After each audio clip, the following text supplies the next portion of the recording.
ತಂಗಳಿ ಕಿಂಕಳಿಯವರವರನ್ನೇ ಸಂಸಾರ ಸದನೆ ಶರ್ವಾಣಿ ಶಾರದೆ ಸತ್ಯ ಕವಚ ಮುಖ್ಯ ಮಂತ್ರಾದಿ ದೇವತೆ ದೇವಿ ಶ್ರೀ ಕಿಲಂಕಾರಿ ವಿದ್ಯಾಂಗಿ ಮಾಂತ್ರಿಕೆ ಶಾಂಕರಿ ಶಾನಿ ಎಂದು ಗಿರಿಜೆ ಗಿರಿವಾಣ ಪೂಜಿತೆ ಗೌರಿ ಭೂಜನನಿ ಪರನಾದ ಬಿಂದು ಮಂದಿರ ಮನೋಮುಜ ಹಂಸ ವಂದೇ ವರದೆ ವೈಭವಿ ನಿತ್ಯ ನಿತ್ಯ ನಿರ್ಮಲೆ ನಿರಾವರಣೆ ಶಿವೆ ಶಾಂತಿ ಕಾಂತಿ ಧರಣಿ ಧರ್ಮಾನುಗತಿ ಸಾವಿತ್ರಿ ಗಾಯತ್ರಿ ವಿಜಯ ವಿಶ್ವಾತ್ಮಕ ವಿದೂತ ಪಾಪವಾತ್ರ ಶಿವನಿತ್ಯ ಸರ್ವಮಂಗಳ ಚಿದಾನಂದ ಸುಧಾಕಾರಿ ಎಂದು ಚಂಡಿ ಚಂಡಿ ಚರಿತ ಚರಿಕಾರಿ ಕೌಮರಿ ಕುಂಡಲಿ ಭಾಲೆ ಭೌರವಿ ಭವಾನಿ ಚಾಮುಂಡಿ ಮೂಲಾಧಾರ ಮನುಮುಂದೆ ಮನಿ ಪೂಜೆ ಪಿಂಡಾಂಡಮಯ ಚಂಡಿಕೆ ಮಂಡಲ ತ್ರೇನಳೆ ದಂಡಿ ಜಯ ದುರ್ಗಿ ಪಣಿ ಕುಂಡಲಿ ಮಹೇಶ್ವರಿ ಮನನ್ಮಾತೆ ಜಗನ್ಮಾತೆ ಕಂಡ ಮಂಡಳಿ ಮೃಣಿ ಪಾರ್ವಪರ ಪರಮಚರಕರ ಮೂರ್ತಿ ಎಂದು ವಿಮಲೆ ವಿಖ್ಯಾತ ಮಧುಮತಿ ಮುಖ್ಯ ಮಹಿನಿ ಸುಮತಿ ಸುಲಲಿತ ಹೇಮಾವತಿ ಭಾವಿ ಭೋಗಾರ್ಥ ಕಮಲ ಕಾತ್ಯಾಯನಿ ಕರಾಳ ತ್ರಿಪುರ ವಿಜಯ ದಯಾ ಧೈರ್ಯ ಸುಕೃತಿ ಅಮೃತ ಅಂಬಿಕೆ ಅನ್ನಪೂರ್ಣೇಶ್ವರುಡೆ ಸುಮೇಶ್ ವಿದ್ಯೆ ಶಿವವಾಹಿನಿ ಶುಭಕಲಾಪೆ ಸುಪ್ರೇಮ ಪಾವನ ಪತ್ನಿ ಪಾಶದೆ ಪರಬ್ರಹ್ಮ ಸಹಜ ಸಮ್ಮುಖಿ ಎಂದು ಇಂಥ ಗುರು ಶಂಭುಲಿಂಗದ ಶಕ್ತಿ ಸೌಭಾಗ್ಯ ಸಂತತ ಸಿರಿ ಸಮಜ್ಞಾನ ಸಂಸ್ಕೃತಿ ಸಮಂತ ಕರುಣಾಸನ ಭರಣ ಯುಧಾದಿ ಸುಗಣಂತಗಳಾಗುತ್ತ ಸಂತಸ ನೀವು ಶಾಂಭವಿ ನೂರಂಟು ಶುಭವಂತ ನಾಮಗಳನ್ನು ಜಪಿಸುವಳಿ ಸತಿಪುತ್ರ ಸಂತಾನ ಸಕಲ ಸಿದ್ಧಿ ಎಂದು ಓಂ ಐಂ ಶ್ರೀಂ ಕ್ಲೀಂ ಚಾಮುಂಡಾಯ ವಿಚ್ಚೇ ಓಂ ಐಂ ಶ್ರೀಂ ಕ್ಲೀಂ ಚಾಮುಂಡಾಯ ವಿಚ್ಚೇ अपरशन्तु ये भूताय भवेयं स्थिताः ये भूताय विघ्नकर्तारः ते नस्तन्तु सेविज्ञाय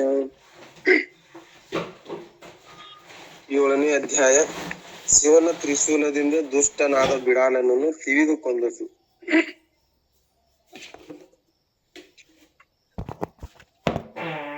ಓಂ ನಮಃ ಶಿವಾಯ. ಮೊದಲೊಂದು ಸ್ವಲ್ಪ ಈ ಜಗವನ್ನು ಕಾಣದಂತೆ ಮಾಡುವೆನು, ಸ್ತ್ರೀಯಳು ಪ್ರಾಣವನ್ನು ತಕ್ಕೊಳ್ಳುವೆನು, ದೇವತೆಗಳನ್ನು ನಾಶ ಮಾಡಿ ಬ್ರಹ್ಮಾಂಡವನ್ನು ಹುಡಿ ಮಾಡುವೆನು. ಏನು ಹೇಳಲಿ? ಶಿಕ್ಷುರ ರುದ್ರಗಳನ್ನು ಶಿವಹರಿಸಿದಳು, ಇವನನ್ನು ಬಿಡುವುದಿಲ್ಲ, ಶಿವನನ್ನು ಕುಟ್ಟಿ ಹರಿಯುವ ಕೊಲ್ಲುವನೆಂದನು. ಬಿಲ್ಲನ್ನು ತೆಗೆದುಕೊಂಡು ಸೂರ್ಯಪ್ರಕಾಶ ಕಾಣಿಸದೆ 3 ಲೋಕಗಳು ಮುಚ್ಚುವಂತೆ ಬಾಣಗಳನ್ನು ಸುರಿಸಿದನು. ತದನಂತರ ಭಯಂಕರ ಬಾಣಗಳನ್ನು ಹೊರೆಂದು ಮಹ ಮೇಲೆ ಸುರಿದಂತೆ ಪರದೇವತೆಗಳ ಕಿರೀಟದ ಮೇಲೆ ಸುರಿದನು. ರುದ್ರಗನು ಬಾಣಗಳನ್ನು ಕೆಳಗೆ ಹಿಡಿದನು. ರುದ್ರಗನ ಬಾಣಗಳನ್ನು ಕೆಳಗೆ ಹಿಡಿದಳು. ನಿಶಾನೆಯನ್ನು ಮುರಿದು 4 ಕುದುರೆಗಳನ್ನು ಕೊಂದು ಸಾರಥಿಯ ಬಿಲ್ಲನ್ನು 2 ತುಂಡು ಮಾಡಿ ಸಾರಥಿಯನ್ನು ಕೊಂದಳು. ಎದೆ ಉಕ್ಕಿನ ಕವಚವು ಒಡೆಯಿತು. ಎಡಬಲದ ಮಹತ್ತಾದ ರಾಕ್ಷಸರು ರಾಜನನ್ನು ಕೊಂದು ಯಮಪುರಕ್ಕೆ ಕಳಿಸಿದಳು. ಹೊಸ ರಥವನ್ನೇರಿ ಸಿಟ್ಟಿನಿಂದ ಭಯಂಕರ ಬಿಲ್ಲನ್ನು ತೆಗೆದುಕೊಂಡು ದೇವಿಯ ದೇಹದ ಮೇಲೆ ಬಾಣ ಸಮೂಹವನ್ನು ಕೆಡವಿದಳು. ಭಯಂಕರ ಸಿಡಿಲಿನಂತಿರುವ ಬಾಣಗಳನ್ನು ಘಡಘಡ ಶಬ್ದ ಮಾಡುತ್ತಾ ಮುಚ್ಚಲು 10 ದಿಕ್ಕುಗಳು ಬಾಣಗಳು ತುಂಬಿದವು. ಬಿಡಾಲನ ಬಾಣ ಸಮೂಹವು ಬಿಡಾಲ, ಅವನ ಸೈನ್ಯ, ಶಾಂಭವಿ, ನೋಡುತ್ತಿರುವ ದೇವತೆಗಳು, ಭೂಮಿ, ಆಕಾಶ, ದಿಕ್ಕು, ಸೂರ್ಯ, ಚಂದ್ರಾದಿಗಳು ಕಾಣದಂತೆ ಮುಚ್ಚಿದವು. ಮಹಾಶಸ್ತ್ರ ಶಿವನ ತ್ರಿಶೂಲ, ದೇವೇಂದ್ರ ವಜ್ರಾಯುಧ, ಹರಿಯ ಸುದರ್ಶನ ಚಕ್ರ, ಈ ಪ್ರಕಾರ ಬೇರೆ ಬೇರೆ ಆಯುಧಗಳಿಂದ ಕೆಲವು ಬಾಣಗಳು ಒಸರಿದಳು. 10 ಬಾಣಗಳಿಂದ ಬಿಡಾಲನು ಕಿರೀಟಗಳನ್ನು ಮೇಲಕ್ಕೆ ಹಾರಿಸಿದನು. 14 ಬಾಣಗಳಿಂದ ಇರುವ ಸ್ಥಳವನ್ನು ದೂಡಿದಳು. 10 ಬಾಣಗಳಿಂದ ಸಾರಥಿಯನ್ನು, 100 ಬಾಣಗಳಿಂದ ಕುದುರೆಗಳನ್ನು ನಾಶ ಮಾಡಿದಳು. ಮತ್ತೆ ಬಾಣ ಸಮೂಹದಿಂದ ಬಿಡಾಲನನ್ನು ಕಷ್ಟಪಡಿಸಿದಳು. ಬಿಡಾಲನು ದೇವಿಯ ಬಾಣ ತಾಕಲು ಸಿಟ್ಟುಳ್ಳವನಾದನು. ಹೆಚ್ಚಾದ ಸಿಟ್ಟಿನಿಂದ ಭಯಂಕರ ಗದೆಯನ್ನು ತೆಗೆದುಕೊಂಡು, ಈಕೆಯು ನಮ್ಮನ್ನು ಕಷ್ಟಪಡಿಸಿದಳು, ಈಕೆಯನ್ನು ಕೊಲ್ಲದೆ ಬಿಡುವುದಿಲ್ಲ ಎನ್ನುತ್ತಾ ಸಿಟ್ಟಿನಿಂದ ದೇವಿಯ ತಲೆಯ ಮೇಲೆ ಹೊಡೆದು ಮೇಲೆ ಬಿದ್ದನು. ಬಿಡಾಲನು ಗದೆಯನ್ನು ತಪ್ಪಿಸುತ್ತಾ 42 ಬಾಣಗಳಿಂದ ಅವನ ಗದೆಯನ್ನು ತುಂಡು ಮಾಡಿ ನೆಲಕ್ಕೆ ಕೆಡವಿದಳು. ಬಿಡಾಲ ಎಚ್ಚರವುಳ್ಳವನಾಗಿ ಕತ್ತಿಯನ್ನು ಹಿಡಿದು ಶಾಂಭವಿಯ ಮುಖದ ಮೇಲೆ ತಪ್ಪದಂತೆ ಸಿಟ್ಟಿನಿಂದ ಹೊಡೆದನು. ಬಾಣದಿಂದ ಕತ್ತಿಯನ್ನು ಹಿಡಿದು ಅವನ ಕಬ್ಬಿಣದಂಗಿಯ ಒಳಗೆ ಸೇರಿದಳು. ಶಕ್ತಿಯು ಕಡಿಮೆಯಾಗಿ ಭೂಮಿಯ ಮೇಲೆ ಬಿದ್ದು ಅರಗಳಿಗೆ ಮೂರ್ಛೆ ಹೊಂದಿದನು. ಬಳಿಕ ದೊಡ್ಡ ಆನೆಯನ್ನೇರಿ ಶ್ರೇಷ್ಠ ಬಾಣಗಳಿಂದ ದೇವಿಯನ್ನು ತಪ್ಪದೆ ಹೊಡೆದನು. ಬಾಣಗಳು 10 ದಿಕ್ಕುಗಳಿಗೆ ತುಂಬಿದವು. ಬಿಡಾಲನು ವೀರರಲ್ಲಿ ಬಲುಶೂರನು, ಬಹು ಭಯಂಕರ ರಾಕ್ಷಸನು. ದೇವತೆಗಳು ಬಾಣದ ತುದಿಯನ್ನು ತಪ್ಪಿಸಲು ಬೇರೆ ಕಡೆಗೆ ಓಡಿ ಹೋದನು. ಆರ್ಯಭಟ ಮಾಡಿ ಚೀರಿದನು. ದೇವಿಯನ್ನು 100 ಸಾರೆ ಸುತ್ತಿ ಆನೆಯನ್ನು ಸಿಂಹದ ಮುಖಕ್ಕೆ ಸೇರಿಸಿ ಹೆಚ್ಚಾಗಿ ಕೇಳಿದನು. ಶಾಂಭವಿಯೇ, ನೀನು ಇಲ್ಲಿ ಸಿಕ್ಕಿರುವೆ, ಎಲ್ಲಿ ಹೋಗುವೆ? ಮಹಾಬಿಡಾಲನು ನಿನ್ನನ್ನು ಕೊಲ್ಲದೆ ಬಿಡುವುದಿಲ್ಲ. ದೇವತೆಗಳು ಏನು ಮಾಡಿದರೂ, ನಿನ್ನನ್ನು ಎಲ್ಲಿಂದ ತಂದರು? ಹರಿಹರರೆಲ್ಲರೂ ನೋಡುವರಾದರಷ್ಟೇ ನಿನಗೆ ತಿಳುವಳಿಕೆ ಇಲ್ಲ ಎಂದು ಬಿಡಾಲನ್ನು ಆರ್ಯಭಟ ಮಾಡಿದನು. ಎಲ್ಲವೂ ಬಿಡಾಲ ಕೇಳು, ಎಲ್ಲೋ ಬಿಡಾಲ ಕೇಳು. ನಿನ್ನ ಎದುರಿನಲ್ಲಿ ಸಿಕ್ಕ ನನ್ನನ್ನು ಕೊಲ್ಲುವೆಯಾ? ನೀನು ಉಳಿವೆಯಾ? ಇದು ನಿನಗೆ ತಿಳಿಯದು. ನೀನು ಸೂರು, ನಾನು ಸ್ತ್ರೀಯು. ನಿನ್ನ ಶಕ್ತಿಯು ಎಲ್ಲಿಯದು ಎನ್ನುತ್ತಾ ಬಿಲ್ಲು ಬಲು ಭಯಂಕರಳಾದ ದೇವಿಯ ಆಂಡೆಯ ಗಲ್ಲವನ್ನು ತೀವಿದಳು. ಶಾಂಭವಿ ಕೈಯ ಸಾಮರ್ಥ್ಯಕ್ಕೆ ಆನೆ ಸಿಡಿದು ಬಡಿದು ಪರ್ವತದಂತ ನೆಲಕ್ಕೆ ಬಿದ್ದು, ಅದನ್ನು ಬಿಡಾಲನು ನೋಡಿ ಬಹಳ ಸಿಟ್ಟಿನವನಾಗಿ ಕತ್ತಿಯನ್ನು ಹಿಡಿದು ಮೇಲೆ ಹಾರಿ ದೇವಿಯ ತಲೆಯ ಮೇಲೆ ಇರಿದನು. ದೇವಿ ಅದನ್ನು ವಜ್ರದಿಂದ ತಡೆದು ಅವನನ್ನು ಶೂಲದ ತುದಿಯಿಂದ ಚಿಮ್ಮಿದಳು. ಬಿಡಾಲನು ಸೈನ್ಯದ ಹಿಂದೆ ಬಿದ್ದು ಮತ್ತೆ ಎದ್ದು ಅಗ್ನಿಯಂತೆ ಸಿಟ್ಟಿನಿಂದ ತುಟಿಯನ್ನು ಕಚ್ಚಿ ಕೈ ಮುಷ್ಟಿಯಿಂದ ಶಾಂಭವಿಗೆ ಗುದ್ದಿದನು. ಮುದ್ದು ಮುಖದ ಪರದೇವಿಯು ಆ ಪೆಟ್ಟವನ್ನು ತಪ್ಪಿಸಿ ದೈತ್ಯನ ಕಿರೀಟದ ಮೇಲೆ ಮುಷ್ಟಿಯಿಂದ ತೀವಿದಳು. ದೇವಿಯ ಸಂಪೂರ್ಣ ಹೊಡೆತಕ್ಕೆ ಬಿಡಾಲನು ಹಾರಿದನು. ಇವನಿಗೆ ಸಮಾನರು ಯಾರೂ ಇಲ್ಲ. ಪರದೇವಿಯ ಮುಷ್ಟಿಯಲ್ಲಿ ಉಳಿದ ರಕ್ಕಸರುಂಟೆ? ಇಲ್ಲವು. ಕಿರೀಟವು ಚೂರಾಯಿತು. ಮೂರ್ಛೆಯು ತೂರಿ ಬೇಗನೆ ಎದ್ದು, ಸ್ತ್ರೀಗಳೇ, ನಾನು ನಿನಗೆ ಮೆಚ್ಚಿದೆನೆಂದನು. ಎನ್ನಿಂದ ನೀನು ಯಾಕೆ ಸಾಯುವೆ? ನಾವೇ ಸೋತೆವು. ಜೀವದಿಂದ ಹೋಗು. ನಮ್ಮೊಡನೆ ಯುದ್ಧ ಮಾಡಿದ್ದೇ ಹೆಚ್ಚಿನದು. ಅದಕ್ಕೆ ನಾನು ಮೆಚ್ಚಿದೆನು. ಮಾತನಾಡೆನಲು ದೇವು ಬಿಡಾಲನೆ, ನೀತಿ ವಚನವನ್ನು ಕೇಳು, ಶಪಥ ಇರುವುದೆಂದಳು. ಕೆಲವು ಬಿಡಾಲನೆ, ಏನು ಮಾಡಲಿ? ನೀನು ಮೆಚ್ಚಿ ಅಪ್ಪಣೆ ಕೊಟ್ಟ ಬಳಿಕ ನಾನು ಹೋಗಬೇಕು. ಆದರೆ ನಾನು ಪ್ರತಿಜ್ಞೆ ಮಾಡಿರುವೆನು, ಮಹಿಷನ ಎಲ್ಲಾ ಬಲ ಸಹಿತ ಕೊಂದು ಹೋಗುವನೆಂಬ ಮೂಲ ಕಾರಣದಿಂದ ಇರುತ್ತಿರುವೆನು. ಎನ್ನ ಪ್ರತಿಜ್ಞೆಯು ಕೇಗೊಡಿದರೆ ಆ ಬಳಿಕ ಹೋಗುವುದು ಯೋಗ್ಯವು. ಮಹಿಷನು ಉಳಿದಿರುವನು, ನೀನು ಉಳಿದಿರುವಿ. ಹೋಗುವುದು ಹೇಗೆ? ನಿನ್ನ ಮೇಲೆ ಮಹಿಷನ ಆಣೆ ಇದೆ. ನಿನ್ನ ಮನಸ್ಸಿಗೆ ಬರುವುದು ಹೇಗೆ? ನೀನೇ ಹೇಳು. ನನ್ನ ಸುಖಾನುಭವವು ಹೇಗಿದೆಯೋ ಹಾಗೆ ಆಗುವುದು ಎಂದು ವಿಷ್ಣುವಿನ ಬಳಿಯಲ್ಲಿ 7 ಬಾಣಗಳು ಹೂಡಿ ಅವನನ್ನು ಹೊಡೆಯಲು ಅವನ ಅವಯವಗಳಲ್ಲಿ ಸೇರಿದವು. ಬಿಡಾಲನು ಅದನ್ನು ತೆಗೆದುಕೊಂಡು ಕೊಲ್ಲಬೇಕೆಂದು ಸಾಯುವುದಿಲ್ಲ. ಅದಕ್ಕೇನುಪಾಯವೆಂದು ಆಲೋಚಿಸುತ್ತಾ ಬ್ರಹ್ಮಶಕ್ತಿಯನ್ನು ಎತ್ತಿದನು. ನಂದೀಶನೇ ಕೇಳೆಂದು ಶಿವನು ಹೇಳಿದನು. ಶಾಂಭವಿಯೇ ಕೇಳು, ಈ ಶಕ್ತಿಯಿಂದ ನಿನ್ನ ಹಣೆಯ ಬರವು ಅಳಿಯಿತು. ನಿನ್ನ ಎಷ್ಟೋ ಬುದ್ಧಿ ಮಾತುಗಳು ಹೇಳಿದೆನು. ಕೇಳದೆ ಕೆಟ್ಟ ನಿನ್ನನ್ನು ಈ ಶಕ್ತಿಯು ಸೀಳುವುದು. ಯಾವ ಉಪಾಧಿಯಿಂದ ಉಳಿದುಕೊಳ್ಳಿವೆಯೋ ಎಂದೆನ್ನಲು ಶಕ್ತಿಯು ಕಪ್ಪು ಹೊಗೆಯಿಂದ ಕತ್ತಲೆ ಮುಚ್ಚಿತ್ತು. ಬಹು ಕಿಡಿಗಳು ಹೊರಟವು. ಶಕ್ತಿಯಿಂದ ಉರಿಯುವ ಹೊರಡಲು ಸಮುದ್ರವು ಬತ್ತಿದವು. ಕಿಡಿಗಳು ಮೇಲಕ್ಕೆ ಹಾರಿ ದಿಕ್ಪಾಲಕರ ಪಟ್ಟಣಗಳು ಸುಟ್ಟವು. ದೇವತೆಗಳು ಸುಖವನ್ನು ಮರೆತರು.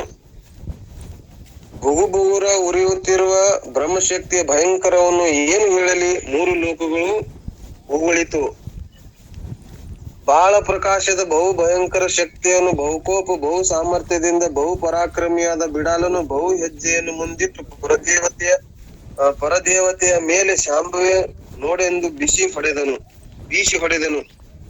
ಶಕುತಿಯು ಪ್ರಕಾಶಿಸುತ್ತಾ ಬಂದು ಹೊಳೆಯುತ್ತಿರುವ ದೇವಿಯ ಪುಸ್ತಳಿ ಸರಬಳಗೆ ಶ್ರೇಷ್ಠ ರತ್ನವನ್ನಿಟ್ಟ ಹಾಗೆ ಮನೋಹರವಾಗಿ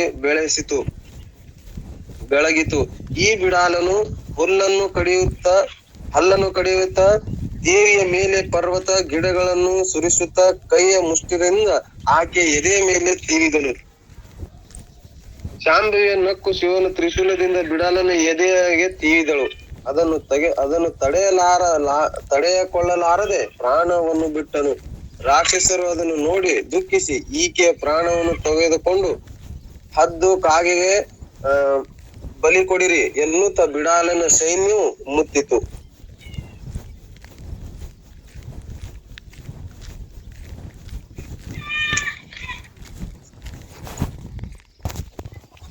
ದೇವಿ 3 ಬಿಲ್ಲುಗಳಲ್ಲಿ ಬಾಣಗಳನ್ನು ಸಿಂಪಡಿಸಿ ದೊಡ್ಡ ಸೈನ್ಯವನ್ನು ಕೊಂದಳು. ಭಯಂಕರ ರಾಕ್ಷಸರನ್ನು ಶೂಲದಿಂದ ಇರಿದು ಕೊಂದಳು. ಎಡಬಲದಲ್ಲಿ ತೋರಿದ ಮುಂದುವರಿಯುತ್ತಿರುವ ಸೂರ್ಯರನ್ನು ಕತ್ತಿಯಿಂದ ಸಂಹರಿಸಿದಳು. ವೀರನಾದ ನಂದೀಶನೇ ಕೇಳು, 600 ಮಾಂಡಲಿಕ ರಾಜರು ಮೊದಲಾದ ಧೈರ್ಯವಂತರು ಶೂರರು ಯುದ್ಧ ಭೂಮಿಯಲ್ಲಿ ಮಡಿದರು. ಮೂಲ ಕಾರಣ ರೂಪಿಯೇ ಕಲ್ಯಾಣ ರೂಪಿಯೇ ಬಿಡಾಲನನ್ನು ಕೊಂದ್ಯಾ ಎಂದು ದೇವತೆಗಳು ಆನಂದದಿಂದ ಚಿದಾನಂದ ಸ್ವರೂಪ ಶ್ರೇಷ್ಠರು ಗುರುವರನ್ನು ಶ್ರುತಿಸುವಂತವರಾದರು. ದೇವಿಯ ಮುಚ್ಚರಿತ್ರೆ ನಾವು ನೋಡಿದ್ದೀವಿ. ಈಗ ಇದರ ಸ್ವಲ್ಪ ಲಕ್ಷಾರ್ಥವನ್ನು ನಾವು ನೋಡ್ಕೊಂಡಾಗ ಸ್ವಲ್ಪ ಅನುಭವ ಬರ್ತದ್ರಿ. ಅದಕ್ಕೆ ಬಿಡಾಲ್ ಅಂತಂದ್ರೆ ಯಾರಂತಂದ್ರೆ ಇಲ್ಲಿ ಮೋಹ ಅನ್ನುವಂಥದನ್ನ ನಾವು ತಿಳ್ಕೊಬೇಕಾಗ್ತದ್ರಿ. ಅದಕ್ಕೆ ಸತಿ ಸುತಾದಿಗಳಲ್ಲಿ ನಾವು ಇಲ್ಲಿ ನಮ್ಮ ಹೆಂಡ್ರು ಮಕ್ಕಳಲ್ಲಿ ಇರ್ತಕ್ಕಂತ ಒಂದು ದುರಾಭಿಮಾನನೇ ಇಲ್ಲಿ ಮೋಹ ಅನ್ನುವಂಥದನ್ನ ನಾವು ತಿಳ್ಕೊಬೇಕಾಗ್ತದೆ. ಆದ್ರಿಂದ ಇಲ್ಲಿ ಮಮಕಾರ ಅಂತ ಹೇಳಿ ತಮ್ಮಂತ ಅನುಭವಿಕರ ಒಂದು ನುಡಿನೇ ಐತ್ರಿ. ಏನಂದ್ರೆ ಮಮಕಾರದಿಂದ ಮಿಕ್ಕಿನ ಬಂದು ಉಂಟೆ ಅಂತ ಹೇಳಿ. ಹಂಗ ಇಲ್ಲಿ ಸತಿ ಆಗ್ಲಿ ಸುತಾದಿಗಳಲ್ಲಿ ಅವ್ರೆಲ್ಲರೂ ನಮ್ಮವರು ಅಂತ ಹೇಳಿ ಹೆಂಗ ನಾವು ನಮ್ಮ ಮಮತೆ ಅಂದ್ರೆ ನಮ್ ಪ್ರೀತಿ ಮೋಹ ಹೆಂಗ್ ಹೆಚ್ಚಾಗ್ತದ್ರೆ ಹಂಗನು ಕೂಡ ಇಲ್ಲಿ ದುಃಖ ಹೆಚ್ಚಾಕೋತ್ ಹೋಗ್ತದ ಅನ್ನುವಂಥದನ್ನ ಹೇಳ್ಕೊತ ಬರ್ತಾರೆ. ಹೆಂಗಂತ ಕೇಳಿದ್ರಿ, ಇಲ್ಲಿ ನಾವೀಗ ನಮಗ ಮಕ್ಕಳಾಗಲಿಲ್ಲ ಅಂತಂದ್ರೆ ಮಕ್ಕಳು ಹುಟ್ಟಿದ್ರಂದ್ರ ಅಲ್ಲಿ ಮಕ್ಕಳು ಹುಟ್ಟಿದ ತಕ್ಷಣ ನಮಗ್ ಏನಾಗ್ತದ್ರಿ ದುಃಖ ಬರ್ತದ. ಅಥವಾ ಅವ್ರು ಹುಟ್ಟಿನ ನಂತರನು ಅಲ್ಲಿ ನಮಗ್ ದುಃಖ ಪ್ರಾರಂಭನೇ ಆಗ್ತದೆ. ಮತ್ತ ಅವ್ರು ಇರ್ಲಿಕ್ಕಂದ್ರು ಅವ್ರು ನಮಗ್ ದುಃಖ ಕೊಟ್ಟು ಹೋಗ್ತಾರ ಅನ್ನುವಂಥದನ್ನ ಅದರಿಂದನೂ ಕೂಡ ನಮಗ್ ದುಃಖ ಆಗ್ತದ. ಆದ್ರಿಂದ ಎಲ್ಲ ನಮ್ಮ ಸತಿ ಸುಖರಿಂದ ನಮಗ್ ದುಃಖ ಅದೇ ಐತಿ, ಸುಖನೇ ಇಲ್ಲ ಅನ್ನುವಂಥದನ್ನ ನಾವ್ ಇಲ್ಲಿ ತಿಳ್ಕೊಬೇಕಾಗ್ತದೆ. ಅದಕ್ಕೆ ಸತಿ ಸುತ ಬಾರದೆ ಮುನ್ನ ದುಃಖ, ಬಂದರು ದುಃಖ, ಉಪಚರಿಸಿದರೆ ದುಃಖ, ಪ್ರತಿಭಟಿಸಿದರೆ ದುಃಖ, ಜಾರಿ ಆದರೆ ದುಃಖ, ಮಾರಿ ಆದರೂ ದುಃಖ, ಮೂರ್ಖರಾದರೂ ದುಃಖ, ತೊಬ್ಬರು ಮನೆಗೆ ಪೋದಿತರು ದುಃಖ, ಕಾರಣ ಸತಿಯಿಂದ ಸುಖವಿಲ್ಲ ಅಂತ ಹೇಳಿ ಹೇಳ್ಕೊತ ಬರ್ತಾರೆ. ಅದಕ್ಕ ಇಲ್ಲಿ ನಾವು ಹೆಂಗ ಉದಾಹರಣೆ ಕೊಟ್ಕೊತ ಹೋಗ್ತಾರ್ರಿ ಗ್ರಂಥಕರ್ತರು. ಇಲ್ಲಿ ಮರಣಕ್ಕೆ ಮುರುಕುವ ನೊಣಗಳಂತೆ ನಿನ್ನನ್ನು ಹೆಣ ಇರುವ ಪರ್ಯಂತರ ಓಲಿ ಪರುವು ಅಂತ ಹೇಳಿ. ಹಣವು ತೀರಿದ ಮರುದಿನವೇ ಅದೇ ಬಾಂಧವರು ಹೆಣ ಕಂಡಂತೆ ದೂರು ಸರಿಯುವರು ಅನ್ನುವಂಥದನ್ನ ಕೂಡ ಹೇಳ್ಕೊತ ಬರ್ತಾರೆ. ಅದಕ್ಕ ಹೆಂಗ ನಮಗೆ ಧನ ಸಂಪಾದನೆಯಲ್ಲಿ ಶಕ್ತಿ ನಮ್ಗಿರ್ತಪ್ಪ ಅಂತಂದ್ರ ಅವನಕ್ಕಿಂತ ನಾವು ತಂದು ಎಲ್ಲರಿಗೂ ಸತಿ ಸೂತ್ರ ಆದಿಗಳಿಗೆ ಹಾಕ್ತಿವಿ. ಎಷ್ಟು ನಮ್ಮ ಶರೀರ ನಡಗಿದ್ರು ಕೂಡ ಏನ್ ಮಾಡಿದ್ರು ಕೂಡ ಅವರನ್ನು ಸೇವೆ ಮಾಡ್ತೀವಿ. ಅಲ್ಲೇ ನಮ್ಮವರೇ ಅಂತ ಹೇಳಿ ಅವರಿಂದ ಶಕ್ತಿಯಿಂದ ಬಲದಿಂದ ಎಲ್ಲಾನು ಮಾಡ್ತೀವಿ. ಅದೇ ಮಾಡಿ ತಾನು ಒಂದು ದಿವಸ ಶರೀರ ಮುಪ್ಪ ಅವಸ್ಥೆಯಲ್ಲಿ ಬಂದಾಗ ಅಲ್ಲಿ ಆ ಅವಸ್ಥೆಯಲ್ಲಿ ಏನಾದ್ರೂ ಇವತ್ತ ಉದಾಹರಣೆಗಾಗಿ ದಮ್ ಆಗಿರ್ತದೆ, ಎಲ್ಲಾ ರೋಗ ರುಜಿನಗಳಿಂದ ಮರಳುತ್ತಿರ್ತದೆ ದೇಹ. ಆ ಕಾಲದಲ್ಲಿ ಅಲ್ಲಿ ಯಾವ್ದೋ ಒಂದು ಕ್ಯಾಕರಿಸಿ ಉಗಳಿದ್ರು ಕೂಡ ಇಲ್ಲೇ ಉಗುಳ್ತಿಲ್ಲ, ನಿನ್ಗ್ಯಾಕೆ ಸಾವು ಬರುದಿಲ್ಲ ಅನ್ನುವಂಥದ್ದನ್ನು ಕೂಡ ಅಲ್ಲಿ ಹೇಳ್ಕೊತ ಬರ್ತಾರೆ. ಹಂಗ ಅಲ್ಲಿ ನಮಗೆ ಇವನಿಗೆ ಯಾಕೆ ಸಾವು ಬರಬಾರ್ದು, ಇವನಿಗೆ ಯಾಕೆ ಸಾಯಬಾರ್ದು, ಯಾಕೆ ತಾಯಿ ಕರ್ಕೋಬಾರ್ದು ಅನ್ನುವಂಥದನ್ನು ಕೆಲವೊಂದು ನಾವು ಕೇಳ್ಕೊತ ಬರ್ತೀವ್ರಿ. ಆದ್ದರಿಂದ ಈ ಎಲ್ಲದ್ರ ಸತಿಪುತ್ರ ಧನಕನಕಾದಿಗಳಿಂದ ಏನಾರ ಸುಖ ಐತಿ ಅಂತಂದ್ರೆ ಸುಖ ಇಲ್ಲ, ಇದು ದುಃಖನೇ ಕೊಡುವಂತವು ಅನ್ನುವಂಥದನ್ನ ಇಲ್ಲಿ ನಾವು ತಿಳ್ಕೊಬೇಕಾಗ್ತದ್ರಿ. ಅದಕ್ಕ ಇಂತ ಈಗ ಯಾಕಾಗಿರ್ತಪ್ಪ ಅಂದ್ರ ಇದು ನಿಜವಾದ ಇವರೆಲ್ಲ ನಮ್ ಸತಿಪುತ್ರಗಳು ಪ್ರೇಮಿಗಳು ಅಲ್ಲಿ ಇವ್ರ ಹಿಂದಿನ ಜನ್ಮದಲ್ಲಿ ನಮಗೆ ಇದ್ದಿದ್ದಿಲ್ಲ.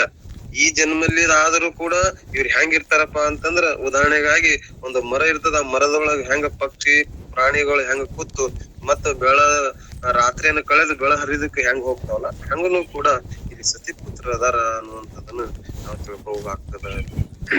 ಅದಕ್ಕ ಈ ಮುಂದಿನ ಜನ್ಮಲಾದ್ರೂ ಇವ್ರು ಬರುವುದಿಲ್ರಿ. ಇವ್ರ ಹೆಂಗಂತಂದ್ರ ಒಂಥರ ಒಂದು ಸ್ವಪ್ನದೊಳಗ ಹೆಂಗ ನಮಗ್ ನಾಟಕ ನಡೀತದಲ್ರಿ, ಹಂಗ ನಾಟಕ ನಡೆದಂಗ ಐತಿ ಅನ್ನುವಂಥದನ್ನು ಅದಕ್ಕೆ ಸ್ವಪ್ನ ನಾಟಕಗಳಲ್ಲಿ ಕೂಡಿದ ಸತ್ಯಪುತ್ರಾದಿಗಳು ಅಂತ ಹೇಳಿ. ಅದಕ್ಕ ಈ ಪ್ರತಿ ಜನ್ಮದಲ್ಲಿ ಇವ್ರು ಕೂಡವ್ರು, ಇವ್ರು ಅಗಲವ್ರು ಅನ್ನುವಂಥದನ್ನ. ಅದಕ್ಕ ಈಗ ನಾವು ಅರ್ಥಾರ್ಥ ಕನಸದು ಬಿದ್ದಿರ್ತದ್ರಿ. ಆ ಹಿಂದಿನ ಕನಸೊಳಗ ಅವ್ರ ಹೆಂಗ ಸ್ವಪ್ನದೊಳಗ ಅವ್ರಿಗೆ ನಮಗ್ ಹೆಂಗ ಶರೀರ ಸಂಬಂಧಿ ಇರ್ತಾರ ಹಂಗನು ಕೂಡ ಅಲ್ಲಿ ಶರೀರ ಸಂಬಂಧಿ ಇರ್ತಾವ, ಇವೆಲ್ಲ ವಿಯೋಗ ಆಗ್ತಾವ, ಇವು ಎಲ್ಲ ದುಃಖ ಕೊಡುವಂತವೇ ಅದವು ಅನ್ನುವಂಥದನ್ನ ಇಲ್ಲಿ ನಾವು ತಿಳ್ಕೊಬೇಕಾಗ್ತದೆ. ಅದಕ್ಕ ಈ ನಾವು ತೊಟ್ಟಿರುವಂತ ತನುವೆ ಇರ್ತಕ್ಕಂತ ಈ ಶರೀರನೇ ನಮ್ಮ ಹಿಂದೆ ಬರುವುದಿಲ್ಲ ಅಂತಂದ್ರ ಈ ಬಂಧು ಬಾಂಧವರು ಮತ್ತು ಸತಿಪುತ್ರ ಅದು ಈ ಧನ ಕನಕಾದಿಗಳ ನಮ್ ಹಿಂದ್ ಬರೆಯಕ್ ಸಾಧ್ಯ ಆಗ್ತವೇನೆ ಅಂತ ಕೇಳಿದ್ರೆ ಇಲ್ರಿ. ಏನ್ ಮಾಡ್ತಾವ್ರ ಅಂತಂದ್ರ ಈ ಅಗಲುವುದರಿಂದನು ಮತ್ತು ಇದ್ದುವುದರಿಂದನು ನಮಗ್ ದುಃಖನೇ ಆಗ್ತದ. ಅತಿ ದುಃಖ ಕಾರಣ ಅಂತಂದ್ರ ಇದು ನಾವು ಮೋಹ ಅನ್ನೋದ್ರಿಂದ ಇಲ್ಲಿ ನಾವು ತಿಳ್ಕೊಬಾರ್ದಾಗ್ತದೆ. ಅದಕ್ಕ ಈ ರೀತಿಯಾಗಿ ಇಲ್ಲಿ ನಮಗ ಈ ಬಿಡಾಲನ ಒಂದು ದೇವಿಯ ನೋಡ್ರಿ, ನಾವು ಸ್ವಲ್ಪ ಏನಾರ ನಮ್ಗೆ ಯಾವ್ದಾರು ಮೋಹ ಮಾಡೋದ್ರೊಳಗ ಯಾವ್ದೇ ನಮಗ ಸಿಗ್ಲಿಲ್ಲ, ನಮ್ಗೆ ಏನಾರ ಮಾಡಿರ್ತಕ್ಕಂತ ವಸ್ತುಗಳ ನಮಗ ಸಿಗ್ಲಿಲ್ಲ ಅಂತಂದ್ರ ನಮಗ ಯಾವ ತರ ಕಣ್ಣು ಕಂಪು ಆಗ್ತಾರ, ಸಿಟ್ಟು ಆಗ್ತದ, ನಮ್ಗೆಲ್ಲಾ ಅವಯವಗಳು ಚೇಂಜ್ ಆಗ್ತವೆ, ನಮ್ಮ ಮುಖಭಾವದ ಲಕ್ಷಣ ಚೇಂಜ್ ಆಗ್ತವೆ. ಹಂಗನೇ ಕೂಡ ಅಲ್ಲಿ ಹೆಂಗ ದೇವಿ ತನ್ನ ಬಿಡಾಲನ್ನು ಹೊಡೆದಾಗ, ಬಾಣದಿಂದ ಹೊಡೆದಾಗ, ಎತ್ತಿ ಹೋಗದಾಗ ಅಲ್ಲಿ ಹೆಂಗ ಆ ಬಿಡಾಲಕ್ಕೆ ಸಿಟ್ಟು ಬಂತು, ಅವನ ಮುಖ ಲಕ್ಷಣದಲ್ಲಿ ಹೆಂಗಾಯ್ತು, ಅದೇ ಸಿಟ್ಟಿನ ಬಂದು ದೇವಿಯನ್ನು ಹೆಂಗ ಅಲ್ಲಿ ಗದ ಪ್ರಹಾರ ಮಾಡಿದ್ರು ಅನ್ನುವಂಥದನ್ನ ಅಲ್ಲಿ ನಮ್ಮ ದೇವಿಯ ಮತ್ತು ಬಿಡಾಲನ ಸನ್ನಿವೇಶದಿಂದ ನಮ್ಗೆ ಇರ್ತಕ್ಕಂಥ ಲೌಕಿಕ ವಿಚಾರದನ್ನ ಇಲ್ಲಿ ಸಿದ್ಧಾಂತವನ್ನು ತಿಳ್ಕೊಳ್ಳೋದಕ್ಕ ಇಲ್ಲಿ 7ನೇ ಒಂದು ಅಧ್ಯಾಯ ಆಗಿರ್ತಕ್ಕಂಥ ಬಿಡಾಲನ ವಧೆ ಯಾವ ರೀತಿ ಆಯ್ತು ಅನ್ನುವಂಥದನ್ನ ಇಲ್ಲಿ ದೇವಿ ರೀತಿಯಲ್ಲಿ ತಿಳ್ಕೊಂಡು ಬಂದಾರಪ್ಪ. ಇದರ ಎಷ್ಟು 7ನೇ ಅಧ್ಯಾಯ ತಾತ್ಪರ್ಯ. 8ನೇ ಅಧ್ಯಾಯವನ್ನ ಇಲ್ಲಿ ಮಹಾಲಕ್ಷ್ಮಿ ಮಹಿಷಾಸುರನು ಸಂಹಾರ ಮಾಡಿದ್ದು ಅನ್ನೋದನ್ನ ಕೂಡ ತಿಳ್ಕೊಂಡು ಬರ್ತಾರಪ್ಪ. ಇವತ್ತು ಬರ್ತಿರ್ಬೋದು, ಪ್ರಾಬ್ಲಮ್ ಅದಾತ್ರಿ ಎಲ್ಲರೂ. ಹೇಳುವುದೇನಿದೆ, ರಣಭೂಮಿಯಲ್ಲಿ ರಾಕ್ಷಸರ ಸೈನ್ಯವು ನಾಶವಾಯಿತು. ಶಾಂಭವಿ ಆಯುಧಗಳ ಹೊಡೆತಕ್ಕೆ ಜೀವದಿಂದ ಉಳಿದಿರುವರು ಯಾರು ಇಲ್ಲ. ರಣಭೂಮಿಯಲ್ಲಿ ಕೆಸರು, ಗಟ್ಟಿಯಾದ ರಕ್ತ ಮೆದುಳುಗಳಿಂದ ತುಂಬಿತು. ಹೊಸ ರಕ್ತದ ನದಿಗಳು ಹರಿದವು. ದೇವಿಯ ಉಪದ್ರವಕ್ಕೆ ಶ್ರೇಷ್ಠ ಸೈನ್ಯವು ದಿಕ್ಕಿಗೆ ಓಡಿತು. ಮಹಿಷಾಸುರನು ಸೈನ್ಯದ ನಾಶವನ್ನು ಚಿಕ್ಸುರ ಬಿಡಾಲರು ಮಡಿದದನ್ನು ನೋಡಿ ಪ್ರಳಯ ಕಾಲದಲ್ಲಿ ರುದ್ರನಂತೆ ಬಾಲನನ್ನು ಬೀಸಿ ಹೊಡೆಯಲು ಭೂಮಿ ಸಮುದ್ರ ಏಕಾಏಕಿ ಧ್ರುವ ಮಂಡಲಕ್ಕೆ ಹೊರಟನು. ಕೊಳದ ಕಟ್ಟಿ ಭೂಮಿ ಬಿಚ್ಚಿತು. ಕೊಳದ ಚಿಮ್ಮಿಕೆಗೆ ಭೂಮಿ ಚೂರು ಚೂರಾಗಿ ಮೇಲಕ್ಕೆ ವಿಶೇಷವಾಗಿ ಹಾರಿತು. ಮೂಗಿನ ಭಯಂಕರ ಉಸಿರಿಗೆ ಹರಿಹರರು ಓಡಿದರು. ದೇವತೆಗಳು ಯಾರೊಬ್ಬರು ಉಳಿಯದಂತೆ ಧ್ರುವಮಂಡಲಕ್ಕೆ ಹಾರಿದರು. ಕಣ್ಣುಗಳು ಕಿಡಿಗಳು ದೇವತೆಗಳ ಪಟ್ಟಣಗಳನ್ನು ಸುಟ್ಟವು. ಮೂಗಿನ ಉಸುರಿನಿಂದ ಮಳೆಗಾಲದ ಮೋಡದಂತೆ ಹೊಗೆಯು ಹೊರಟಿತು. ಭಯಂಕರದ ರಕ್ಷಕರಾದ ಇವನು ಮಹಾಮೃತ್ಯುವಲ್ಲದೆ ರಾಕ್ಷಸನಲ್ಲ. ಅವತಾರಿತ ದೇವಿ ಹೇಗೆ ಯುದ್ಧ ಮಾಡುವಳು ಎಂದು ಹರಾಜಿಗಳು ಚಿಂತಿಸುತ್ತಿದ್ದರು. ದೊಡ್ಡ ಧ್ವನಿಯಿಂದ ಹಗಲು ದೇವಿ ಸಿಂಹವು ಹೆದರಿ ಹಾರಿ ಬಿದ್ದಿತು. ಆರ್ಯಭಟಕ್ಕೆ ಪ್ರಥಮಗಣ ದೇವತೆಗಳ ಪ್ರಾಣಗಳು ಕುತ್ತಿಗೆಯಲ್ಲಿ ನಿಂತವು. ಹರಿಹರರು ಮಾತ್ರ ಧೈರ್ಯದಿಂದಿದ್ದರು. ಬ್ರಹ್ಮಾಂಡದ ಹೊಟ್ಟೆಯು ಬಿಚ್ಚುತ್ತಲಿತ್ತು. 17 ಸಂಖ್ಯೆ ರಾಜರು ಸಹಿತ ರಾಕ್ಷಸರ ಒಡೆಯ ಮಹಿಷಾಸುರನು 4 ದಿಕ್ಕಿನಲ್ಲಿ ಮುತ್ತಿದನು. ದೇವಿಯ ಹೆಡಮುರಿಗೆಯ ಕಟ್ಟಿ ದೇವತೆಯ ಬೇಗನೆ ಬಲಿ ಕೊಡುವನೆಂದು ಆ ಭಯಂಕರ ಮಹಿಷನ ಬಹುಕ್ರೋಧವಾದ ಬಿಲ್ಲನ್ನು ತೆಗೆದುಕೊಂಡನು. ದೇವಿಯ ಮೇಲೆ ಭಯಂಕರ ಸಿಡಿಲಿನಂತೆ ಬಾಣಗಳನ್ನು ಸುರಿಸಿದನು. ರಾಕ್ಷಸನ ಬಾಣಗಳನ್ನು ತಡೆದುಕೊಳ್ಳಲು ದೇವಿಯಲ್ಲದೆ ಹರಿಹರರಿಗುಂಟೆ ಇಲ್ಲವು. ದೇವಿ ಅವನ ಬಾಣವನ್ನು ಕಡಿದು ಚೆಲ್ಲಿ ಪುನಃ ಬಾಣವನ್ನು ಹೊಡೆಯಲು ಬಿಲ್ಲು ನಿಶಾನೆ ಹಿರಿದು ಬಿದ್ದವು. ಕಬ್ಬಿಣದ ಅಂಗಿಯ ಹೊಡೆಯಿತು. ಕುದುರೆ ಸಾರಥಿಯು ಮುಂಡಗಳು ಹೊರಳಾಡಿದವು. ಭಯಂಕರ ಉರುಳಲು ಹಗ್ಗವನ್ನು ದೇವಿಯ ಹೆಡೆಮುರಿಗೆ ಕಟ್ಟುವನೆಂದು ಒಗೆಯಲು ಒಂದೇ ಹಗ್ಗವು ದೇವಿ ಸಿಂಹವನ್ನು ಚಕ್ರಾಕಾರವಾಗಿ ಸುತ್ತಿತು. ದೇವಿ ಅದನ್ನು 3 ಮೊನೆಯ ಕತ್ತಿಯಿಂದ ತುಂಡರಿಸಿದಳು. ಮಹಿಷನು ದೊಡ್ಡ ಢಾಲು ಕತ್ತಿಯನ್ನು ತೆಗೆದುಕೊಂಡು ಸಿಂಹ ಸಹಿತನಾಗಿ ದೇವಿಯನ್ನು ಹೊಡೆದನು. ಮಹಿಷನ ಹೊಡೆತವನ್ನು ತಪ್ಪಿಸುತ್ತಾ ಅವನು ಗದೆಯಿಂದ ದಪ್ಪನೆ ಹೊಡೆದಳು. ಅವನು ಮೇಲಕ್ಕೆ ಹಾರಿ ಗದೆಯ ಹೊಡೆತಗಳನ್ನು ತಪ್ಪಿಸಿಕೊಂಡು ಮತ್ತೆ ಕತ್ತಿಯಿಂದ ತಪ್ಪದಂತೆ ಹೊಡೆದನು. ದೇವಿ ಅದನ್ನು ತಪ್ಪಿಸಿಕೊಂಡು ವಜ್ರಾಯುಧದಿಂದ ದೊಡ್ಡ ಕತ್ತಿ ಢಾಲುಗಳನ್ನು ಮೇಲನೆ ಸೌರಿ ಕಡಿದಳು. ದೊಡ್ಡ ಆನೆಯನ್ನು ಹತ್ತಿ ಆನೆಯನ್ನು ಸಿಂಹದ ಬುಡಕ್ಕೆ ಸೇರಿ ಆ ರಂಬಾಳನ್ನು ತಲೆಯ ಮೇಲಿನ ಮತ್ತು ಉದುರುವಂತೆ ಕತ್ತಿಯಿಂದ ಹೊಡೆದನು. ದೇವಿಯು ಆ ಕತ್ತಿಯನ್ನು ಹಿಡಿದು ಅವನನ್ನು ತ್ರಿಶೂಲದಿಂದ ಮೇಲಿನಿಂದ ಕೆಳಗೆ ಹಿಡಿದಳು. ಸಿಂಹದ ಉಗುರಿನಿಂದ ಆನೆಯು ಸತ್ತು ಬಿದ್ದಿತು. ಏನು ಹೇಳತಕ್ಕತ್ತದೆ? ಮಹಿಷನಿಗೂ ದೇವಿಗೂ ಯುದ್ಧವು ಬಹಳವಾಯಿತು. 1000 ಭುಜಗಳಿಂದಾದರೂ ಮಹಾಯುದ್ಧ ಮುಗಿಯುವಂತಿಲ್ಲ. ದೇವಿಯನ್ನು ಮೇಲೆ ಮೇಲೆ ನುಗ್ಗಿಸಿ ಕಾಲುಗಳನ್ನು ಹಿಂದಕ್ಕೆ ಸರಿಸಿದಳು. ಈಕೆಯನ್ನು ಸೀಳದೆ ಬಿಡುವುದಿಲ್ಲವೆನ್ನುತ್ತಾ ಮಹಿಷನು ಆರ್ಭಟ ಮಾಡಿದನು. ಪರದೇವತೆಯು ಅನೇಕ ಯುದ್ಧಗಳಿಂದ ಕೊಡಲಿ, ಕತ್ತಿ, ಈಟಿ, ಗದೆ, ಚೂರಿ, ಭರ್ಚಿ, ಒನಕೆ, ತ್ರಿಶೂಲ, ಸುದರ್ಶನ ಚಕ್ರ, ಈಟಿಗೆಯ ಗಣಿ, ಸರಳು, ದೊಡ್ಡ ಗದೆ, ಮೊರೆಣಿನ ಆಯುಧ, ಭಾಲೆ, ಈ ತರತರದ ಆಯುಧಗಳನ್ನು 1000 ಕೈಗಳಿಂದ ಹೊಡೆದು ಬೇಸತ್ತಳು. ಮಹಿಷನ ಅತಿಶಯ ಭಯಂಕರ ಆರ್ಯಭಟಕ್ಕೆ ದೇವತೆಗಳು ಮೂರ್ಛೆಯಿಂದ ಎಚ್ಚರವಿಲ್ಲದೆ ನೆಲಕ್ಕೆ ಬಿದ್ದರು. ಯುದ್ಧವನ್ನು ಯಾರೂ ನೋಡಲಿಲ್ಲ. ಹರರು ನೋಡುತ್ತ ಕೂಡಲೇ ದೇವಿಯು ಮಹಿಷನನ್ನು ಹೊಗಳುತ್ತಿದ್ದರು. ಬಾಣದಿಂದ ಭೂಮಿಯ ಒಳ ಸೇರಿತು. ಶರೀರಗಳ ಮೇಲೆ ಬೀಳಲು ಕಿಡಿಗಳು ಹಾರಿ ದೇವ ಗಂಗೆಯನ್ನು ಸಮುದ್ರವನ್ನು ಬತ್ತಿಸಿದವು. ಬ್ರಹ್ಮಾಂಡವು ತುಂಬಾ ಉರಿ ಹೊಗೆ ಸುತ್ತುವರಿತು. ಮಹಿಷನ ಆರ್ಭಟವನ್ನು ಏನು ಹೇಳುವುದರೆ? ಮಹಿಷನು ಮತ್ತೆ ಕಟ್ಟಿ ಕಾಲುಗಳನ್ನು ತಕ್ಕೊಂಡು ಪರದೇವತೆಯನ್ನು 50 ಹೆಜ್ಜೆ ಹಿಂದಕ್ಕೆ ಸರಿಸಿ ಆರ್ಭಟಿಸಿ ಸಿಂಹವನ್ನು 300 ಸಾರೆ ಸುತ್ತಿ ಎತ್ತಿ ಹೊಡೆದನು. ಅವನ ಆರ್ಭಟವನ್ನು ಲಕ್ಷ್ಯಗೊಟ್ಟು ಕೇಳಿದರೆಂದು ಸೂತನು ಸೈನಿಕರಿಗೆ ಹೇಳಿದನು. ಹಸಿರು ಬಿಡಲು ಪರ್ವತ ದಿಕ್ಕಿಗೆ ಹಾರಿದವು. ಮಹಿಷನ ಭಯಂಕರ ಕೂಗುವಿಕೆಗೆ ಸಿಂಹದ ಹೊಟ್ಟೆ ಒಡೆಯುತ್ತಿತ್ತು. ಸಿಂಹದ ಮೇಲೆಯೂ ಚೆನ್ನಾಗಿ ಹೊಡೆಯಲು ಸಿಂಹದ ಶಕ್ತಿ ಕಡಿಮೆಯಾಗಿ ಪರವಶವಾಯಿತು. ಪರದೇವತೆಯ ಕತ್ತಿಯಿಂದ ಹೊಡೆದನು.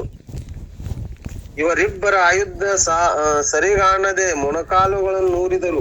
ಅದರ ಪೆಟ್ಟಿಗೆ ಭೂಮಿಗೆ ತಗ್ಗಾಯಿತು. ನೀರು ಹೊರಟು ದೇವಗಂಗೆಯವರಿಗೆ ಚಿಮ್ಮಿತು. ಬ್ರಹ್ಮಾಂಡ ಹೊಡೆದಂತೆ ಕೂಡಲೇ ಇಬ್ಬರು ಹೊಡೆದಾಡಿದರು. ದೇವಿಯು ಹಲ್ಲಿನಿಂದ ತುಟಿಯನ್ನು ಕಚ್ಚುತ್ತಾ ಮಹಿಷನನ್ನು ಹೊಡೆದು ಚಪ್ಪರಿಸಿ ಶೂಲದಿಂದ ತಿವಿದು ಗದೆಯಿಂದ ನಡು ನೆತ್ತಿಗೆ ಹೊಡೆದಳು. ಆ ಅರ್ಧಚಂದ್ರಾಕಾರದ ಬಾಣದಿಂದ ಅವನ ಕತ್ತೆಯನ್ನು ಕಡಿದಳು. ಇವನು ಮತ್ತೆ ಗದೆಯನ್ನು ತೆಗೆದುಕೊಂಡು ವಿಚಾರಿಸಿ ಮಹಾಲಕ್ಷ್ಮಿಯನ್ನು ಹೊಡೆದನು. ದೇವಿಯ ದೇಹದ ಮೇಲೆ ಪೂರ್ಣ ಆಯುಧ ಮುರಿದವು. ಅವಳ ದೇಹದಲ್ಲಿ ಬಾಣಗಳು ಪುಡಿಯಾಗಿ ಭೂಮಿಯ ಮೇಲೆ ಉದುರಿದವು. ಯುದ್ಧದ ವಿಸ್ತಾರವನ್ನು ಯಾವನು ವರ್ಣಿಸುವನು?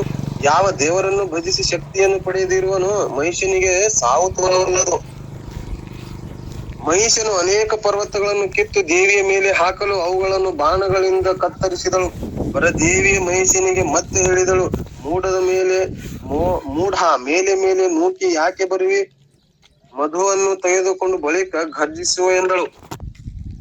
ದೇವಿಯ ಮಧುವನ್ನು ಕೂಡಿ ಈ ರಾಕ್ಷಸದೇನು ನಿಮಿಷದಲ್ಲಿ ತಾನೇ ಬೀಳುವನು ಎಂದು ಹರಿಹರರು ಕೂಗುತ್ತಿರಲು ಮಧುವನ್ನು ತೆಗೆದುಕೊಂಡು ಕಣ್ಣು ಬಹು ಕೆಂಪಾದವು. ಪರವಶ ಆದಳು, ಸಿಟ್ಟಿನಿಂದ ಆರ್ಭಟಿಸಿದಳು. ಮಧುಪಾನ ನಂತರ ಮುಂದೆ ಹೋಗಿ ಮಹಿಷನು ಕತ್ತಿಯಿಂದ ಹೊಡೆದಳು. ಮಹಿಷಾಸುರನು ಮಡಿದನು. ದೇವತೆಗಳ ಮೇಲೆ ಜಾಗೃತರಾಗಿ ಜಯ ಜಯಕಾರ ಮಾಡಿದರು. ಮಹಿಷ ರೂಪಿನ ರಾಕ್ಷಸನು ಮಡಿಯಲು ರಾಕ್ಷಸರು, ಅಯ್ಯೋ ಮಹಿಷಾಸುರನು ಸತ್ತನೆ, ನಾವು ಉಳಿಯುವುದಿಲ್ಲರೆಂದರು. ದೇವಿಯು ಮತ್ತೆ ಬಹಳ ರೀತಿಯಿಂದ ಬಹುಶಸ್ತ್ರದಿಂದ ಉಳಿದ ಬಲವನ್ನು ಹೊಡೆದು ಕೆಡವಿಹಲು ಮಹಿಷನ ಸುತ್ತಮುತ್ತ ರಣವು ಹೆಣವಾಯಿತು. ಸರ್ವರಿಗೆ ಅರಸನಾದ ಮಹಿಷಾಸುರನು ಮಡಿಯಲು 1700 ದೊರೆಗಳು ಯುದ್ಧವ ಮಡಿದರು. ಹಾಗೆ 3700 ಸೈನ್ಯಗಳು ಮಡಿದರು. ಸಾವಿರಾರು ರಕ್ತ ನದಿಗಳು ಹರಿದವು. ದೇವತೆಗಳು ಬಹು ದಯವುಳ್ಳ ದೇವಿ ಹತ್ತಿರ ಬಂದು ಹೂವಿನ ಮಳೆಯನ್ನು ಸುರಿಸಿದರು. ಹರಸಿ ಮಂಗಲಕರವಾದ ಜಯ ಜಯಕಾರ ಮಂಗಳಾರತಿಗಳನ್ನು ಎತ್ತಿದರು. ದೇವಿ ಮಹಿಷಾಸುರನು ಕೊಂದೆ ನಮ್ಮನ್ನು ಅಂತಃಕರಣದಿಂದ ರಕ್ಷಿಸಿದೆ ಎಂದು ಕೈ ಮುಗಿದು ಚಿದಾನಂದವತ ಶ್ರೇಷ್ಠ ಗುರುವರನ್ನು ಸ್ತುತಿಸುವರು.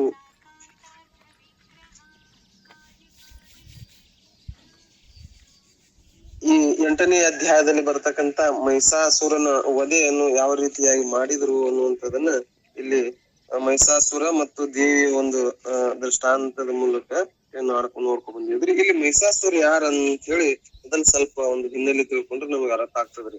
ಪೂರ್ವದಲ್ಲಿ ಮಹಿಷಾಸುರ ಹೆಂಗಂತಂದ್ರ ಪೂರ್ವದಲ್ಲಿ ಧನು ಮತ್ತು ರಾಕ್ಷಸರ ಅಂತ ಹೇಳಿ ಒಬ್ಬ ಆ ರಾಕ್ಷಸರಿಗೆ ರಂಭ ಮತ್ತು ಕರಂಬ ಅಂತ ಹೇಳಿ ಇಬ್ರು ಪುತ್ರರಿದ್ರಿ.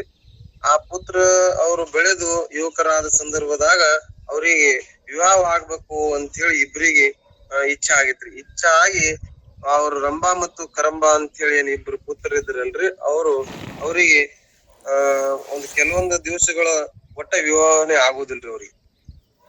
ಅವಾಗ ಮಕ್ಕಳು ಬೇಕು, ಆ ಮಕ್ಕಳದಿಂದ ಮಕ್ಕಳು ಮಾಡ್ಕೋಬೇಕಂತೇಳಿ ಅನೇಕ ಪ್ರಯತ್ನವನ್ನು ಮಾಡ್ತಾರೆ. ಅಂದ್ರೂ ಕೊನೆಗೆ ಅವ್ರು ಏನು ಅಲ್ಲಿ ಉಪಯೋಗ ಆಗ್ಲಾರ್ದ ಪ್ರಯತ್ನ ಮಾಡಿ ಆದ್ರೂ ತೀವ್ರ ಅಲ್ಲಿ ತಪಸ್ಸನ್ನ ಮಾಡ್ತಾರ ಇವ್ರಿಬ್ರು ಕರಂಬ ಮತ್ತು ರಂಭ ಅಂತೇಳಿ ಇಬ್ರು ತಪಸ್ಸು ಮಾಡಿ ಅಲ್ಲಿ ಧನು ರಂಭ ಮತ್ತು ಕರಂಬ ಇವ್ರು ಮಹಾ ಒಂದು ಶಕ್ತಿಶಾಲಿ ಕ್ರೂರಿಗಳು ಇರ್ತಾರ ಅಂತ ಹೇಳಿ ಅವ್ರಿಗೆ ಮಕ್ಕಳ ಆಯ್ತಪ್ಪ ಅಂತಂದ್ರ ಅವ್ರಕ್ಕಿಂತ ಬಹಳ ಕ್ರೂರ ಆಗ್ತಾರ ಅನ್ನುವಂಥದನ್ನ ಅವ್ರು ಯಾರಂತಂದ್ರ ಇಂದ್ರರು ತಿಳ್ಕೊತಾರ್ರಿ ಇದನ್ನ. ಅವಾಗ ಇಂಥವ್ರಿಗೆ ನಾವು ಮಕ್ಕಳು ಕೊಟ್ಟೆವು ಅಂತಂದ್ರ ಇಡೀ ಜಗತ್ತನ್ನ ಇಡೀ ವಿಶ್ವವನ್ನೇ ಇಲ್ಲಿ ನಾಶ ಮಾಡ್ತಾರ ಅಂತ ಹೇಳಿ ಅಲ್ಲಿ ಇಂದ್ರರು ವಿಚಾರ ಮಾಡಿದಾಗ ಅವಾಗ ರಂಭ ಮತ್ತು ಕರಂಬರ್ ಇವ್ರು ಏನ್ ಮಾಡ್ತಾರಪ್ಪ ಅಂತಂದ್ರ ಒಂದು ಗಾಢ ತಪಸ್ಸವನ್ನು ಮಾಡ್ತಾರ್ರಿ.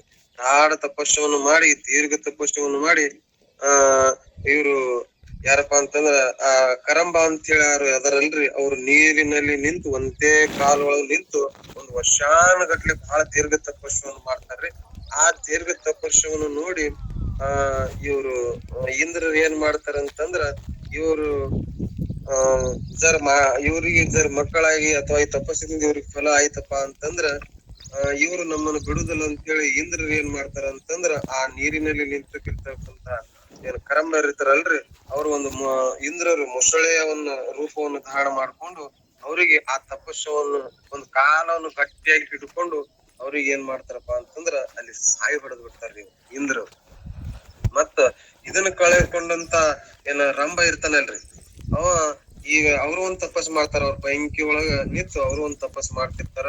ಅವಾಗ ಎಷ್ಟೋ ಕಾಲ ಪರ್ಯಂತ ಅವರು ತಪಸ್ಸು ಮಾಡಿದಾಗ ತನ್ನ ತನ್ನ ಸೋದರನಾಗಿರ್ತಕ್ಕಂತ ಆ ಕರಂಬ ಸತ್ತನಂತ ಹೇಳಿ ಹೆಂಗ ನನ್ನ ತಮ್ಮನು ಸತ್ತ, ಈ ಜೀವನ ಇದ್ದುಕೊಂಡು ಏನ್ ಮಾಡುದು, ನಾನು ಕೂಡ ಸತ್ ಬಿಡ್ತೀನಿ ಅಂತ ಹೇಳಿ ವಿಚಾರ ಮಾಡಿದಾಗ ಅವಾಗ ನಾ ಸಾಯಬೇಕಂತ ಹೇಳಿ ಪ್ರಯತ್ನ ಮಾಡ್ತಿರ್ತಂದ್ರೆ ಆ ಸಂದರ್ಭದಲ್ಲಿ ಏನು ಅಗ್ನಿಯಲ್ಲಿ ಇದ್ದು ತಪಸ್ಸು ಮಾಡಿರ್ತಕ್ಕಂತ ಅಗ್ನಿ ದೇವತೆ ಪ್ರತಿಷ್ಠಳಾಗಿ ನೋಡಪ್ಪ ನೀ ಹಿಂಗ ಸಾಯಕ್ ಬರಂಗಿಲ್ಲ ಇಲ್ಲಿ, ಯಾಕಂತಂದ್ರ ನೀನು ತಪಸ್ಸಂತ್ರ ಮಾಡಿದಿ, ನಿನ್ ತಮ್ಮ ಹೋದ್ರೆ ಏನಾಯ್ತು, ಆದ್ರೆ ಇಲ್ಲಿ ಹೆಂಗಪ್ಪ ಅಂತಂದ್ರ ಇಲ್ಲಿ ನಾವು ಈ ಭೂಮಿಯಲ್ಲಿ ನಾವೇನು ಹುಟ್ಟು ಬಂದಿವಲ್ಲ, ಇಲ್ಲಿ ನಾವು ಜೀವಿಸಬೇಕು, ಇಲ್ಲಿ ಇರ್ಬೇಕು ಅಂತಂದ್ರ ನಮ್ಮ ಕರ್ಮ ಧರ್ಮದ ಅನುಸಾರವಾಗಿ ನಾವು ಇರ್ಬೇಕಾಗ್ತದ.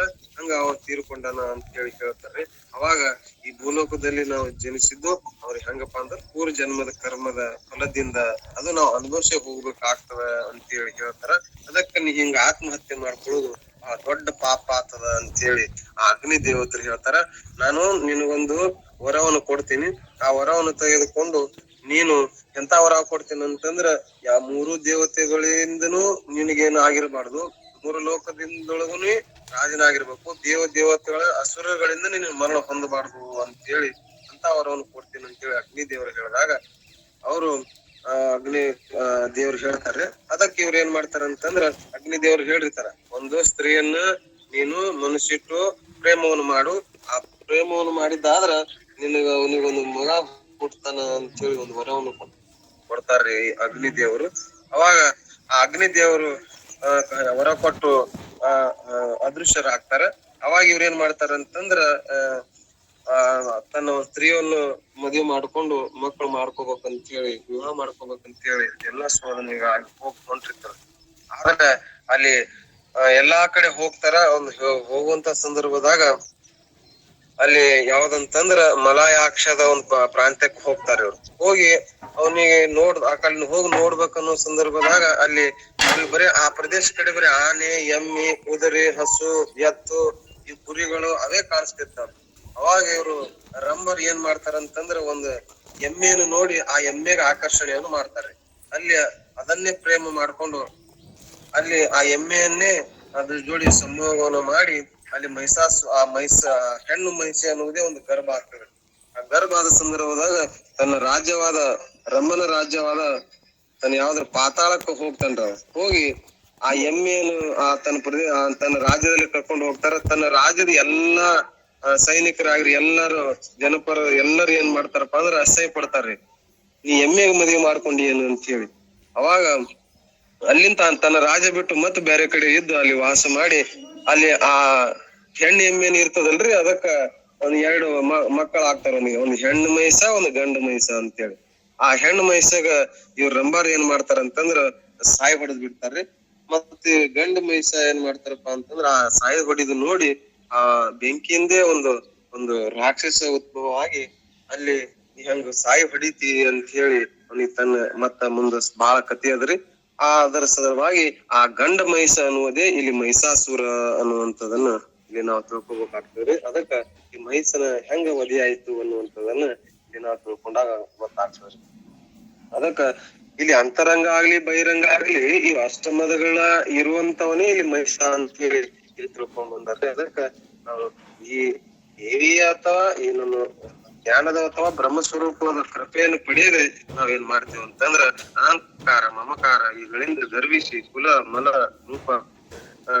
ಬಲ ಮತ್ತು ರೂಪ, ಯೌವನ, ಸತಿ, ಸಿರಿ, ವಿದ್ಯೆ, ತಪ ಈ ಎಲ್ಲಗಳಿಂದ ನಾವೇನಾಗ್ತೀವಿ ಅಂತಂದ್ರೆ ಹುಚ್ಚರಾಗ್ಬಿಡ್ತೀವಿ. ನಮ್ಮ ಮೇಲೆ ಎಚ್ಚರಿಲ್ಲದೆ ನಾವೇನ್ ಆಗ್ಬಿಡ್ತೀವಿ ಅಂದ್ರೆ ಕೆಟ್ಟ ಹೋಗ್ತೀವಿ ಅನ್ನುವಂಥದನ್ನ ನಾವ್ ತಿಳ್ಕೊಬೇಕಾಗ್ತದೆ.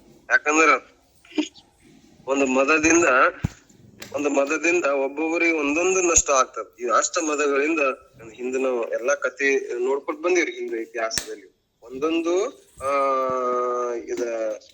ಮದಗಳಿಂದ ಒಂದೊಂದಕ್ಕ ಎಲ್ಲ ನಾವು ಇಲ್ಲಿ ನಷ್ಟವಾಗಿ ಹೋಗಿ ಅನ್ನುವಂಥದನ್ನ ನಾವು ತಿಳ್ಕೊಬೇಕಾಗ್ತದೆ. ಅದಕ್ಕ ಇಲ್ಲಿ ನಾವು ಮದ ಉಳ್ಳದೇ ಏನ್ ತಿಳ್ಕೊಬೇಕಂತಂದ್ರ ಕೋಣ ಅಂತ ಹೇಳಿ ನಾವು ತಿಳ್ಬೇಕಾಗ್ತದೆ. ಹಂಗ ಕೋಣ ಕೆಡಿಸಿಕೊಂಡು ಸಾವುದ ನಿಶ್ಚಯ ಕಾರಣ ಗರ್ಭಗತವರಲ್ಲ ಅಂತ ಹೇಳಿರಲ್ಲ. ಅದಕ್ಕ ಈ ಜಗತ್ತಿನಲ್ಲಿ ಪ್ರತಿಯೊಂದು ವಿಷಯದಲ್ಲಿ ಒಬ್ಬನಿಕ್ಕಿಂತ ಮತ್ತೊಬ್ಬ ಧನಿಕನಿರುದ ಅದಾರ, ಸ್ವಾಭಾವಿಕ. ಅದು ಒಬ್ಬರಿಗೊಬ್ರು ಶ್ರೀಮಂತ ಅದಾರ. ಯಾರು ಯಾವುದರಲ್ಲಿ ಪೂರ್ಣತೆ ಹೊಂದಿಲ್ಲ. ಸರ್ವರಿಂದ ಪೂರ್ಣನು ಒಬ್ಬ ಶಕ್ತಿಯು ಹೊರತು ಅನ್ಯರಾರಿಲ್ಲ ಅನ್ನುವಂಥದ್ದನ್ನು ಕೂಡ ಹೇಳ್ಕೊತ ಬರ್ತಾರ. ಅದಕ್ಕ ಈ ಗರ್ವದ ಕಡೆಗೆ ನಾಶ ಹೊಂದದೇ ಇರೋದು, ಕಿಂಕರತ್ವ ಇಲ್ಲದೆ ಶಂಕರತ್ವ ಪ್ರಾಪ್ತಿ ಆಗದು ಎಂತವಿನ ನಿರಾಭಿನಾಗದಿಂದ ಮೇಲೂ ತುಂಬಿದ ಕೂಡ ತುಳುಕದಂತೆ ಪೂರ್ಣ ಅರಿವಿರಿಲ್ಲ ಅಂತ ಹೇಳಿ ಹೇಳ್ತಾರೆ. ಅದಕ್ಕ ಹೆಂಗ ನಾವು ಕಿಂಕರನಾಗದೆ ಶಂಕರನಾಗುವುದಿಲ್ಲ, ಸಾಧ್ಯನೇ ಇಲ್ಲ ಅನ್ನುವಂಥದನ್ನ. ಅದಕ್ಕ ಪೂರ್ಣ ನಾವು ತುಂಬಿದ ಕೊಡ ಅಂತರ ತುಳುಕುದಿಲ್ರಿ. ಅದು ಅರ್ಧಮರ್ಧ ಕೊಡ ಇತ್ತಂದ್ರೇನೆ ಏನಪ್ಪಾ ಅಂದ್ರೆ ತುಳುಕದ ಅನ್ನುವಂಥದನ್ನ ಅರ್ಥ. ನಾವು ಇಲ್ಲಿ ಅಹಂಕಾರವನ್ನು ಪಡಬಾರದು ಅನ್ನುವಂಥದನ್ನ ನಾವು ತಿಳ್ಕೊಬೇಕಾಗ್ತದ್ರಿ. ಯಾಕಂತಂದ್ರ ಬಸವಣ್ಣವ್ರು ಕೂಡ ಒಂದ್ ಕಡೆ ಹೇಳಿದ್ರಲ್ರಿ, ಇಲ್ಲಿ ನಾವ್ ಹೆಂಗ ಕಿಂಕರನಾದ ಶಂಕರ ಆಗುದಿಲ್ಲ ಅನ್ನುವಂಥದ್ದು. ಅದಕ್ಕ ಶಿವಭಕ್ತರಿಗಿಂತ ಹಿರಿಯರಿಲ್ಲ, ಏನಕ್ಕಿಂತ ಕಿರಿಯರಿಲ್ಲ ಅಂತ ಹೇಳಿ ಅದಕ್ಕ ನಾವ್ ಬಡವ್ರ ಶ್ರೀಮಂತರಾಗ್ರಿ, ನಾವ್ ಎಲ್ಲರಿಗಿಂತ ಕಿರಿದಾಗೇನೆ ಇರ್ಬೇಕು ಅನ್ನುವಂಥದನ್ನ ಕೂಡ ಹೇಳ್ತಾರೆ. ಅದಕ್ಕ ಕಾಮ, ಕ್ರೋಧ, ಲೋಭ, ಮೋಹ, ಮದ ಮತ್ತು ಈ ಸಂಪೂರ್ಣ ಏನ್ ಮಾಡ್ತಾವಪ್ಪ ಅಂತಂದ್ರ ನಮಗ ನಾಶ ಮಾಡದೆ ಈ ಹೆಂಗಂತಂದ್ರ ಮಾಡೇ ಮಾಡ್ತಾವ್ರಿ. ಇವುಗಳನ್ನ ನಾವ್ ಹೆಂಗ್ ಮಾಡ್ಬೇಕಪ್ಪ ಅಂತಂದ್ರ ಅರ್ಥಾರ್ಥ ಒಂದು ದೃಷ್ಟಾಂತವನ್ನು ಕೊಡ್ಕೊತ ಬರ್ತೀರಿ ಗುರುಗಳು. ಹಾವಿನ ಹಲ್ಲು ಹೆಂಗ್ ಮುರಿತಿರ್ತಿಲ್ಲ ಹಂಗ ಅಂತ ಹೇಳಿ ಅವ್ ಸ್ವಾಧೀನದಲ್ಲಿ ನಮ್ಗೆ ಇರ್ದೇವಪ್ಪ ಅಂತಂದ್ರ ಉಪಯೋಗ ಬರ್ತದ ಅಂತ ಹೇಳಿ ಬಹಳ ಸುಂದರವಾಗಿ ಹೇಳ್ಕೊತ ಬಂದ್ರು ಅನ್ನುವಂಥದನ್ನ ಈ ತಿಳ್ಕೊಬೇಕಂತಂದ್ರೆ. ಅದಕ್ಕ ಹೆಂಗಂತಂದ್ರ ಮಾಯ ಆಗ್ಲಿ ಈ ಭಿನ್ನ ದೃಷ್ಟಿ ಎಂಬ ಈ ಪರತಂತ್ರದನ್ನ ಇಲ್ಲಿ ಹೇಳ್ಕೊತ ಬಂದಾರ್ರಿ. ಅದನ್ನ ನಾವು ಸೇವಿಸೋದ್ರಿಂದ ಅದು ಮಧುಪಾನ ಇದು ಯೋಗ ಸಾಧನದಿಂದ ದೊರೆಯುವುದಾದ್ದರಿಂದ ಕಣ್ಣು ಕೆಂಪಾಗಿ ದೇಹ ಸ್ಮೃತಿ ತಪ್ಪುವುದು. ಈ ಪರಮಾನಂದ ಜ್ಞಾನದಿಂದ ಶುದ್ರಾನಂದದ ಮದವು ನಾಶ ಹೊಂದುವುದು. ಇದರ ರಹಸ್ಯ ತಿಳಿಯುವುದೇ ಮಧು ಶಬ್ದಕ್ಕೆ ಶೆರೆ ಎಂಬರ್ಥ ಮಾಡಿ ಕೆಲ ಶಕ್ತಿ ಉಪಾಸಕರು ಸೆರೆ ಸೇವಿಸುತ್ತಿರುವರು ತಪ್ಪು ಅನ್ನುವಂಥದನ್ನು ಹೇಳ್ತಾರೆ. ಅದಕ್ಕ ಇಂತ ನಾವು ಏನಪ್ಪಾ ಇದನ್ನ ತಿಳ್ಕೊಳ್ಳುವುದರಿಂದ ಅರ್ಥಾರ್ಥದಲ್ಲಿ ಹೇಳುವಂತ ತಾತ್ಪರ್ಯ ಅಷ್ಟೇ ಇನ್ನು ಹೆಚ್ಚಿಗೆ ಹೇಳ್ಬೋದ್ರಿ ಅದನ್ನ, ಆದ್ರೆ ನಮ್ಮ ಸಮಯ ಗುರುಗಳು ಕೊಟ್ಟಂತ ಸಮಯದಲ್ಲಿ ನಾವು ಅದನ್ನ ಮಾಡ್ಕೋಬೇಕಾಗ್ತದ್ರಿ. ಅದಕ್ಕೆ ಇಲ್ಲಿ ತಾತ್ಪರ್ಯ ಅಷ್ಟೇ, ದೇವತೆಗಳ ಸ್ವರ್ಗದಲ್ಲಿ ಇದ್ದರು ಅಂತ ಪರತತ್ವವನ್ನು ತಿಳಿಯದೆ ಏನಾಗ್ಯಾರ ಅವರು ಕಾಮಕ್ರೋಧಾದಿಗಳಲ್ಲಿ ವಶರಾಗಿ ಆ ಐಶ್ವರ್ಯ ಎಂಬ ಮದದಿಂದ ಪರಮಾತ್ಮನ ಉಪಾಸನೆಯನ್ನು ಮರೆತರು. ತಮ್ಮ ಅಧಿಕಾರ ಏನ್ ಮಾಡ್ಕೊಂಡ್ರು ಅಂದ್ರೆ ಕಳ್ಕೊಂಡ್ರು. ಅಂತ ಬ್ರಹ್ಮಾದಿಗಳಿಗೆ ನಾವು ಶರಣು ಹೋಗಲು ಅವರು ಭಗವತಿಯ ಸಾಕ್ಷಾತ್ಕಾರ ಮಾಡಿಸಿದ್ರು. ಆಗ ಆಕೆ ಅವರನ್ನು ರಕ್ಷಿಸಿದಳು. ಯುದ್ಧದಲ್ಲಿ ಇಂದ್ರಾದಿ ದೇವತೆಗಳು ಸಹ ಭಗವತಿ ಸಾಕ್ಷಾತ್ಕಾರ ಮಾಡಿಕೊಂಡಿದ್ದರಿಂದ ಪಾಪ ನಿವೃತ್ತಿಯಾಗಿ ಪುನಃ ಸ್ವರ್ಗಾದಿ ಭೋಗವನ್ನು ಹೊಂದಿದರು ಅನ್ನುವಂಥದನ್ನ ಅರ್ಥಾರ್ಥ ಇಲ್ಲಿ ನಾವು ತಿಳ್ಕೊಳ್ಳೋದು ಅಷ್ಟೇ ರೀ. ಅಲ್ಲಿ ಹೆಂಗ ಈ ದೇವತೆಗಳಿಂದ ಆ ರಾಕ್ಷಸನನ್ನು ಅಲ್ಲಿ ಸಂಹಾರ ಮಾಡಕ್ ಆಗ್ಲಿಲ್ಲ, ದೇವಿಯಿಂದನೇ ಹೇಗ್ ಸಾಧ್ಯ ಆಯ್ತು ಅಂತಂದ್ರ ತಮ್ಮ ಸ್ವಸ್ವರೂಪವನ್ನು ನಾವು ಮರ್ತಿದ್ರು. ಆದ್ದರಿಂದ ಅಲ್ಲಿ ಲೋಭ, ಕಾಮ, ಕ್ರೋಧ, ಮೋಹ, ಮದ, ಮತ್ಸರ ಷಡ್ ವರ್ಗಗಳಲ್ಲಿ ನಾವು ಇರೋದರಿಂದ ಅರ್ಥಾರ್ಥ ಇದು ನಮ್ಮ ಕಥೆ. ಇದು ನಾವು ತಿಳ್ಕೋಬೇಕು. ಇಲ್ಲಿ ದೇವಿಯ ಮತ್ತು ಈ ಒಂದು ದೇವಿ ಚರಿತ್ರೆ, ದೇವಿ ಪುರಾಣ ಅಂದ್ರೆ ದೇಹದ ಪುರಾಣ ಅನ್ನುವಂಥದನ್ನ ಬಹಳ ಸುಂದರವಾಗಿ ಸ್ಪಷ್ಟನೆ ಮಾಡ್ಕೊತ ಬಂದರೆ. ಅಂತ ವಿಚಾರವನ್ನು ನಾವು ತಿಳ್ಕೊಂಡಾಗ ಮಾತ್ರ ಅಲ್ಲಿ ಆ ದೇವತೆಗಳು ಹೆಂಗ ಮರೆತಿದ್ರು ಹಂಗನೂ ಕೂಡ ಇಲ್ಲಿನೂ ನಾವು ಕೂಡ ಕಾಮಕ್ರೋಧಾದಿಗಳ ಒಳಗಾಗಿ ನಾವು ಕೂಡ ಮರೆತು ನಮ್ ಸ್ವಸ್ವರೂಪವನ್ನು, ದೇವರಂದ್ರೆ ಯಾರು, ಗುರು ಅಂದ್ರೆ ಯಾರು, ಶಾಸ್ತ್ರ ಅಂದ್ರೆ ಸತ್ಸಂಗ ಅಂದ್ರೆ ಅರಿಯದೆ ಇಲ್ಲಿ ಹೇಳುವಂತ ತಾತ್ಪರ್ಯ ಐತ್ರಿ. ಅದಕ್ಕ ಇಲ್ಲಿ 2 ಅಧ್ಯಾಯಗಳ ಒಂದು ತಾತ್ಪರ್ಯವನ್ನು ನಾವು ನೋಡ್ಕೊಂಡು ಬಂದೀವಿ. ಅದಕ್ಕ ಇದರಲ್ಲಿ ನಾವು ಈ ಪ್ರಕಾರ ಇವತ್ತಿನ ದಿವಸ 2ನೇ ದಿವಸಕ್ಕ ಮಧುಕೈಟ ವಧೆ, 4ನೇ ದಿವಸಕ್ಕ ಮಹಿಷಾಸುರನ ವಧೆ. ಇವತ್ತಿನ ದಿವಸದ ಮಹಿಷಾಸುರನ ವಧೆಯನ್ನು ಹೇಳ್ಕೊಂಬಂದ್ರು. ಇದಕ್ಕ ಹಿನ್ನೆಲೆಯಾಗಿ ಮಹಿಷಾಸುರನ ಬಗ್ಗೆ ಕೆಲವೊಂದು ಕಥೆಗಳು ತಮ್ಮ ತಮ್ಮ ಅನುಭವವನ್ನ ಹಂಚಿಕೊಂಡಾರ. ಅದರ ಬಗ್ಗೆ ಒಬ್ಬ ಮಹಾತ್ಮರು ಆಗಲೇ ತಾನೇ ಮಾತಾಡಿದ್ರು. ಮಹಿಷಾಸುರ ಅಂತಂತಂದ್ರೆ ಕೋಣ ಅಂತ ಅರ್ಥ, ಅಜ್ಞಾನ ಅಂತ ಅರ್ಥ. ಒಬ್ಬ ಮಹರ್ಷಿ ತಪಸ್ಸು ಮಾಡಾಕ ಕುಂತಾಗ ತಪಸ್ಸು ಮಾಡುತ್ತಿರ್ತಾನ. ತಪಸ್ಸು ಮಾಡುವಂದ ಇಂಥ ತಪಸ್ಸನ್ನ ಮಾಡ್ತಿರ್ತಕ್ಕಂಥ ಈತನಿಗೆ ನಾವು ವರವನ್ನ ಕೊಟ್ರಪ್ಪ ಅಂತಂದ್ರೆ ಮುಂದೆ ದೊಡ್ಡ ಅನಾಹುತ ಆಗ್ತದೆ. ಅದರ ಸಂಬಂಧ ಈತನಿಗೆ ಯಾವುದೇ ರೀತಿಯಿಂದಾದ್ರೂ ತಪಸ್ಸು ಭಂಗ ಮಾಡುವಂತಹ ಕಾರ್ಯಕ್ರಮದ ಬಗ್ಗೆ ಪ್ರಸ್ತಾವನೆ ಮಾಡಿದ್ರು ಆಗಲೇ ನಮ್ಮ ಚವ್ಹಾಣ್ರು. ಅಂದ್ರೆ ಇಲ್ಲಿ ಇನ್ನೊಂದು ಕಡೆ ನಾವು ಅದನ್ನ ಓದಿದ್ದೀವಿ ಅಂತಂದ್ರೆ ಒಂದು ಕಥೆಯಲ್ಲಿ ಅದ್ರ ಬಗ್ಗೆ ನಮಗೆ ಸ್ಪಷ್ಟೀಕರಣ ಕೊಡಾಕ ಪ್ರಯತ್ನ ಮಾಡ್ತಾರೆ. ಏನಂತಂದ್ರೆ, ತಪಸ್ಸು ಮಾಡಾಕ ಕುಂತಾಗ ಆತನಿಗೆ ತಪಸ್ಸು ಮಾಡು ಕುಂತ್ರ ಒಂದು ಗಿಡದ ಕೆಳಗೆ ಹುಲ್ಲಿನ ಮೇಲೆ ತಪಸ್ಸು ಮಾಡಾಕ ಕುಂತಿರ್ತಾನ.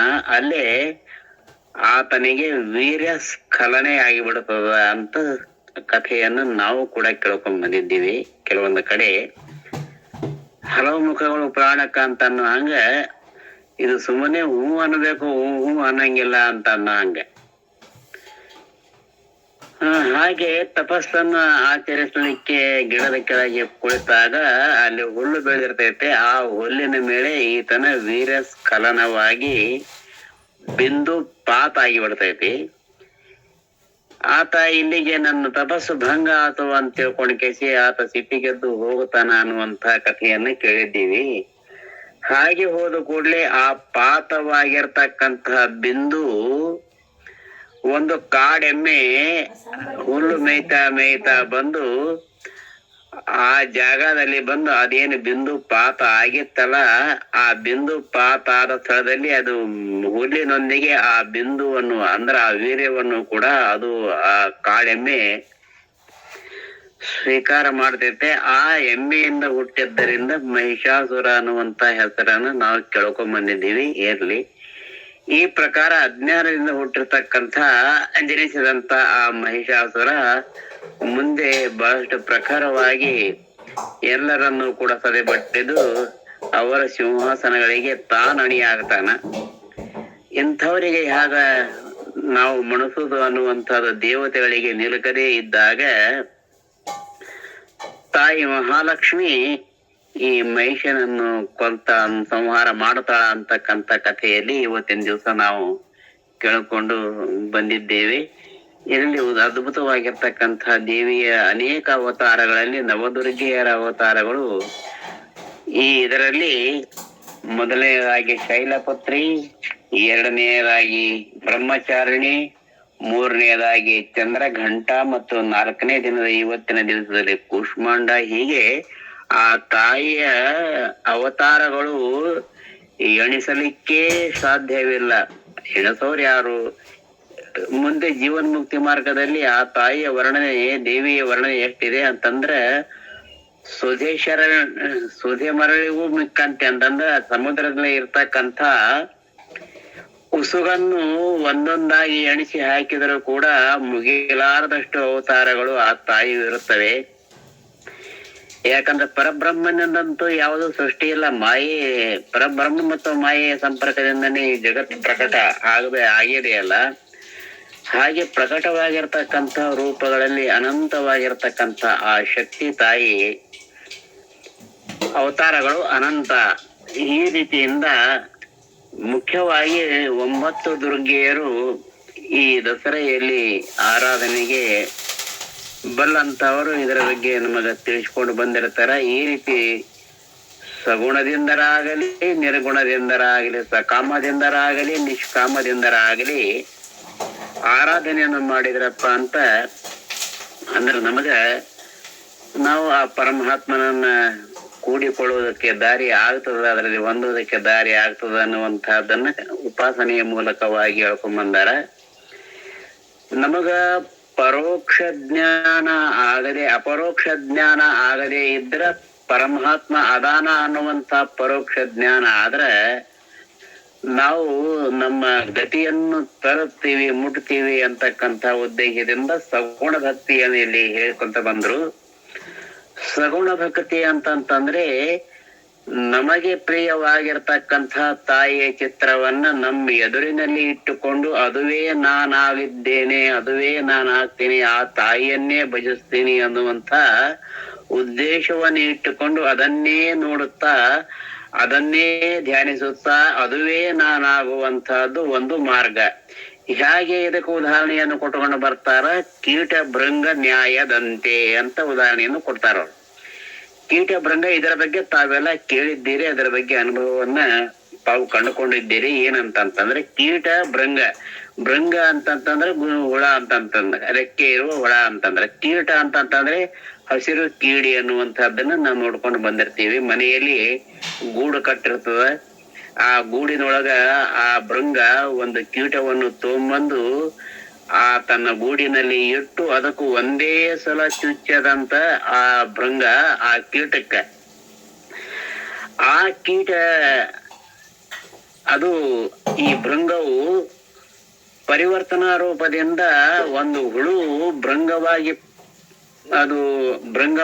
ಅದು ಪರಿವರ್ತನ ಆಗ್ಯದ. ಹೇಗೆ ಅಂತಂದ್ರೆ ಆ ಭೃಂಗ ಹಸಿರು ಹುಲ್ಲಿನ ಮೇಲೆ ಹೋಗಿ ಗುಯ್ ಅಂತ ಆಟ ಆಡ್ತಿರ್ತೈತಿ.